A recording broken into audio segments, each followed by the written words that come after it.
തസ്രാക്കിൽ സാഹിത്യത്തിന്റെ സംഗമമായി O. Vijayan ജന്മദിനാഘോഷം. O. Vijayan സ്മാരക സമിതിയുടെ നേതൃത്വത്തിൽ സംഘടിപ്പിച്ച ഖസാക്ക് ഒരു ചിത്രകലാകാവ്യം എന്ന പരിപാടി സാഹിത്യപ്രേമികളെയും കലാ ആസ്വാദകരെയും ഒരുമിപ്പിച്ച അവിസ്മരണീയ വേദിയായി മാറി. തസ്രാക്കിലെ ഒ.വി. വിജയൻ സ്മാരകത്തിൽ ഒ.വി. വിജയന്റെ പ്രതിമയിൽ പുഷ്പാർച്ചന നടത്തി ചടങ്ങിന് തുടക്കമായി. എഴുത്തുകാരൻ എം ശിവകുമാറിന്റെ ചൊൽക്കാഴ്ച ചടങ്ങിന് സാഹിത്യാത്മകമായ ഭാവം നൽകി. തുടർന്ന് നടന്ന പൊതുചടങ്ങ് ജില്ലാ കളക്ടർ കെ സുധീർ IAS ഉദ്ഘാടനം ചെയ്തു. ഒ.വി. വിജയന്റെ സാഹിത്യ സൃഷ്ടികൾ ഇന്നും സമൂഹത്തിൽ പുതുചിന്തകൾക്ക് വഴിയൊരുക്കുന്നതാണെന്ന് ഉദ്ഘാടന പ്രസംഗത്തിൽ ജില്ലാ കളക്ടർ പറഞ്ഞു. ഖസാക്കിന്റെ ഇതിഹാസം പോലുള്ള കൃതികൾ മലയാള സാഹിത്യത്തിന് നൽകിയ സംഭാവന അനശ്വരമാണെന്നും അദ്ദേഹം അഭിപ്രായപ്പെട്ടു. ജീവൻ നിലനിർത്തുന്ന രീതിയിലുള്ള കഥാപാത്രങ്ങൾ അല്ലെങ്കിൽ രീതിയിലാണ് അദ്ദേഹം റിയലിസ്റ്റിക് ആയിട്ടുള്ള രീതിയിലാണ് പറയുന്നത്.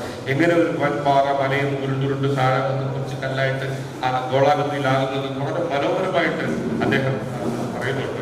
അത് നമ്മുടെയൊക്കെ മനസ്സിൽ വളരെ സ്വാധീനം ചെലുത്തുന്ന പുസ്തകങ്ങളാണ്. അതുകൂടാതെ എക്സ്പീരിയൻസ് ട്രൂത്ത് എന്ന് പറഞ്ഞ മഹാത്മാവിന്റെ പുസ്തകം എൻ്റെ വീട്ടിലുണ്ടായിരുന്നു.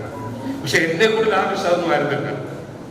ആർദ്രത്തോളം ഡോയിലിയുടെ ഷെർലോക്ക് ഹോംസ് എന്ന് പറയുന്ന പരമ്പരയായിരുന്നു. അതൊരു നിറച്ച് എല്ലാ പുസ്തകവും ഉണ്ടായിരുന്നു. അങ്ങനെ എൻ്റെ മനസ്സിൽ ഫിക്ഷനിലേക്ക് കൂടുതൽ താല്പര്യം വരികയും ഫിക്ഷനിലെ അഗാധ പോലുള്ള പുസ്തകങ്ങളിലേക്ക് കൂടുതൽ ഫോക്കസ് വരികയും ത്രില്ലേഴ്സിലേക്ക് പോവുകയും ചെയ്തു. പക്ഷെ ആ സമയത്തൊക്കെ ഞാൻ നമ്മുടെ സാഹിത്യമൊക്കെ ശരിക്കും മിസ് ചെയ്തിട്ടുണ്ടാകും. സാഹിത്യം പക്ഷെ ഈ മൂക്കനും മാതൃഭൂമിയൊക്കെ 10ാം ക്ലാസ്സിൽ പഠിക്കാനുള്ളതുകൊണ്ട് മാത്രം നമ്മൾ വായിച്ചു പോയതായിരിക്കും ഒരു പക്ഷേ. ഇവിടെ ഇദ്ദേഹത്തെ പറ്റി പറയുന്നത്, നമ്മുടെ വിജയൻ സാറിനെ പറ്റി പറയുന്നത്, അദ്ദേഹം ഒരു നോവലിസ്റ്റ്, ഒരു കഥാകൃത്ത്, അദ്ദേഹം ഒരു നിരൂപകനായിരുന്നു, ഒരു കാർട്ടൂണിസ്റ്റ് ആയിരുന്നു.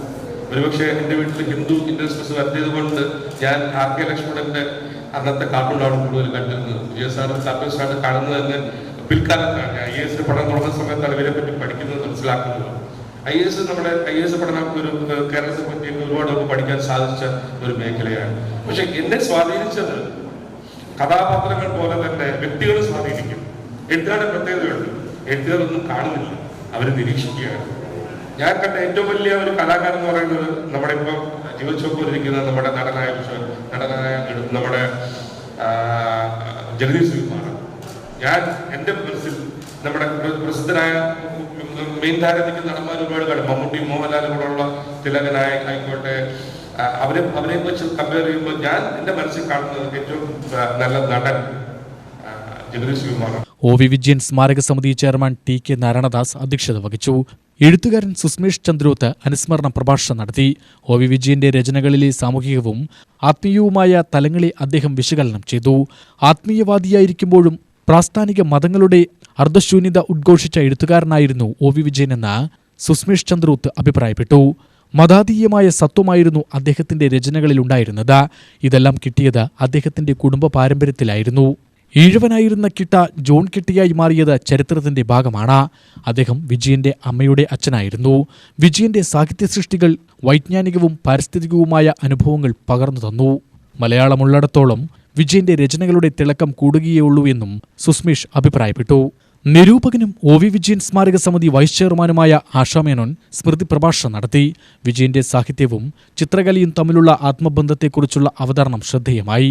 തസ്രാക്കിന്റെ മണ്ണിൽ വീണ്ടും ഒ.വി. വിജയന്റെ സ്മരണകൾ നിറഞ്ഞൊഴുകിയ ദിനമായിരുന്നു ഈ ജന്മദിനാഘോഷം.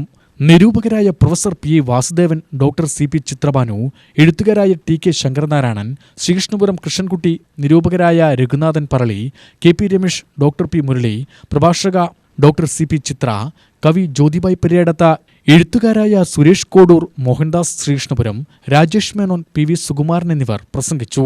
നിരൂപകനും പ്രഭാഷകനുമായ ഡോക്ടർ P.R. ജയശീലൻ സ്വാഗതവും എഴുത്തുകാരൻ മനോജ് വീട്ടിക്കാട് നന്ദിയും പറഞ്ഞു. UTV news, Palakkad.